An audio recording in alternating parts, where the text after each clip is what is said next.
যে এলসিএম এর full form আর HCF এর full form list common multiple lowest বা লিস্ট কমন মাল্টিপল আর highest highest common factor. এটা হচ্ছে লিস্ট কমন মাল্টিপল।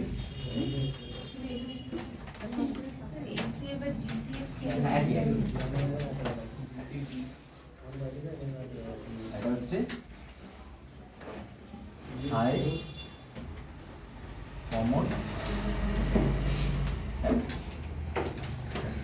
তো আমাদের এই ফুল ফর্ম মনে রেখে তো কাজ নেই কোনো, তাই না? ফুল ফর্ম মনে রেখে তো কাজ নেই। প্রশ্ন তো এরকম ফুল ফর্ম থেকে আসবে না কিছু। আমাকে জানতে হবে যে কখন এলসিএম করতে হয় আর কখন এইচসিএফ। কি টাইপের কোশ্চেনের ক্ষেত্রে আমরা এলসিএম করব আর কি টাইপের কোশ্চেনের ক্ষেত্রে আমরা এইচসিএফ করব। ঠিক আছে, একটা ছোট্ট এক্সাম্পল দিই। ধরো তোমাকে এমন একটা নাম্বার ফাইন্ড আউট করতে হবে যাকে তুমি 15, হ্যাঁ যাকে তুমি 25, যাকে তুমি 45 দিয়ে ডিভাইড করবে, প্রত্যেকটা ভাগ যেন মিলে যায়।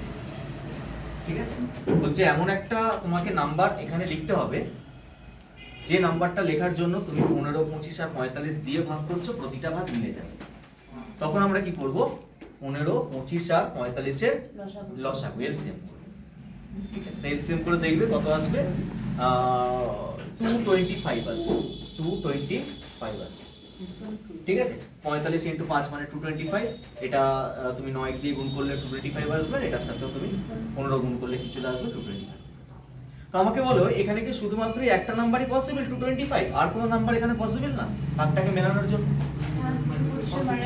এই যে 225 হচ্ছে সবথেকে ক্ষুদ্রতম সংখ্যা, এর আমরা মাল্টিপল গুলোকেও বসাতে পারি, তাই তো? তাই এখানে লেখা আছে যে মাল্টিপল মানে মাল্টিপল গুলোকে আমরা বসাতে পারি, তার মধ্যে যেটা ছোট সেটাই হচ্ছে লসাগু। তাহলে মাল্টিপল গুলো কি কি? 225 এর মাল্টিপল হচ্ছে 450, তাই না? তারপর আবার তাকে 3 গুণ করো, কত আসবে? 675। তো এইভাবে তুমি মাল্টিপল গুলোকেও তুমি কিন্তু এই বক্সে লিখতে পারতে, তাতেও কি হতো? ভাগগুলো নিতে।